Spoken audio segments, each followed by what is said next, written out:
Pertanyaan pertama Allah yang jawab. Allah katakan fawailul lil musalli. Celakalah walaupun dia sholat. Waduh.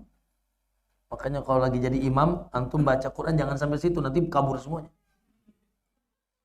Allahu Akbar. Al-Fatihah. Fawailul lil musallin. Allahu Akbar. Oh, kabur semuanya. Celaka kalian pada sholat. Waduh. Fawailul lil musallin. Celaka. Wail itu lembah di neraka jahanam. Lembah di neraka jahanam bagi orang yang sholat. Sholat yang kayak gimana dulu tapi. Alladzina hum an sholatihim sahun. Orang yang lalai.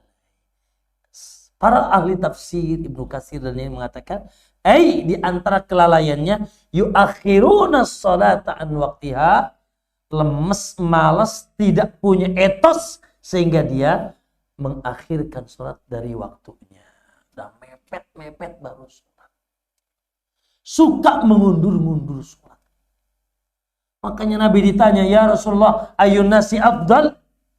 Rasul, ya, ayu amal. Amal apa yang paling utama? Qala as-salatu fi awwali waqtiha. Sholat di awal waktunya atau di waktunya. Maka Bu, jangan sampai seperti orang munafik. Apa orang munafik? Idza qamu ila sholati qamu kusala. Kalaupun mereka melakukan sholat, mereka lakukan dengan lemes job. Dengan malas, tidak punya etos, tidak punya semangat. Padahal sholat itu Masya Allah barometer, Pak Bu, sholat barometer kesolehan dan kebaikan, dan sholat yang pertama kali akan yaitu dihisab di hari kiamat. Pak Bu, kalau mau ngecek orang itu bagus atau tidak, cek sholat. Ya, antum mau calon menantu, calon suami, calon pegawai, cek dulu sholatnya. Kalau sholatnya acak kadut, kalau sholatnya subhanallah dia lalai, jangan pernah diharap dia menjadi orang baik. Dan sholat nanti yang pertama kali dihisab di hari kiamat. Maka tentunya ini terancam. Kalau itu menjadi kebiasaan, apalagi karena malas dan seterusnya, ya na'udzubillah. Yang tidak sholat terancam, yang sholat pun terancam kalau dia lalai. Salah satu lalainya yaitu mengakhirkan dari waktunya. Kemudian tentunya subhanallah, tidak asing bagi kita. Ya, saya ingin tanya Pak. Kalau ada pengumuman, dengerin ya. Anda di kampung Anda ada pengumuman diumumkan. Hari ini semua masyarakat kumpul di rumah lurah, dan pengumuman speakernya di rumah lurah.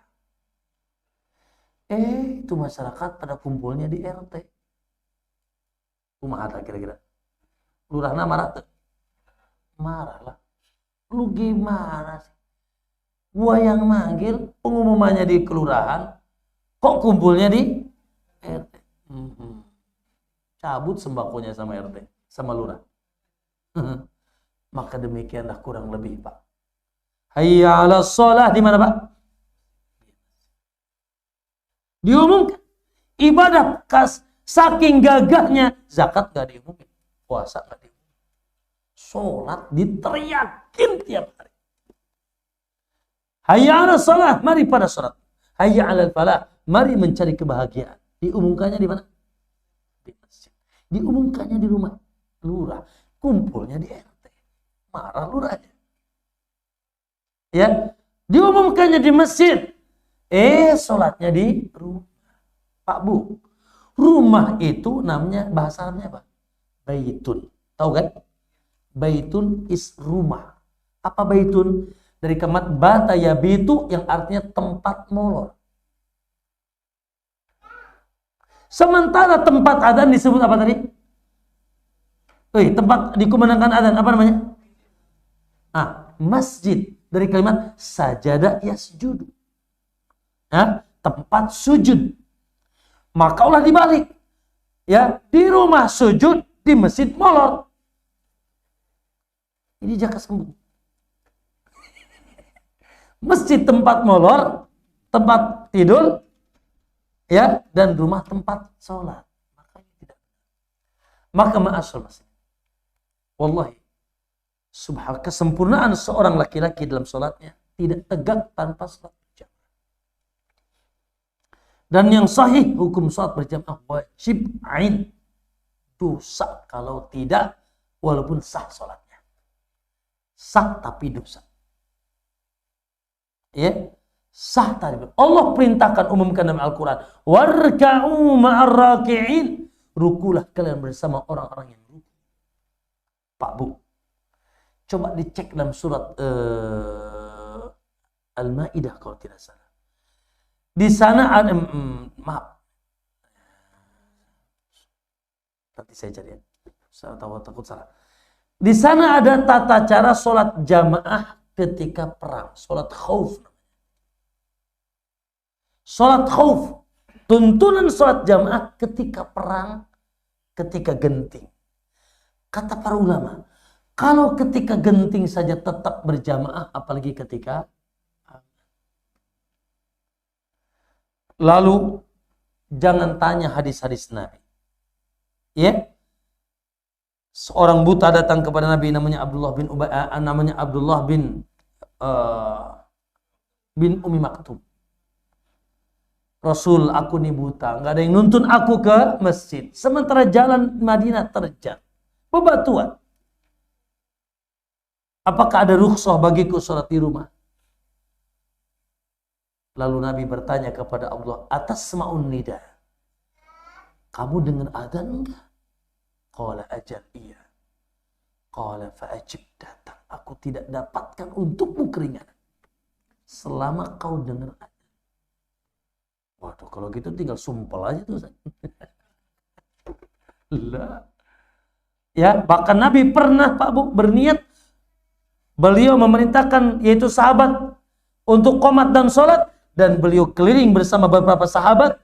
Setelah mengumpulkan kayu bakar, Nabi katakan, aku akan bakar rumah-rumah yang di sana ada laki-laki yang tidak sholat berjamaah. Tidak Nabi lanjutkan karena di situ ada anak wanita dan anak-anak kecil. Begitu marahnya Nabi SAW. Makanya di zaman Rasulullah Pak, kriteria itu muslim, mukmin atau munafik gampang. Kalau mau tahu si fulan munafik atau mukmin gampang.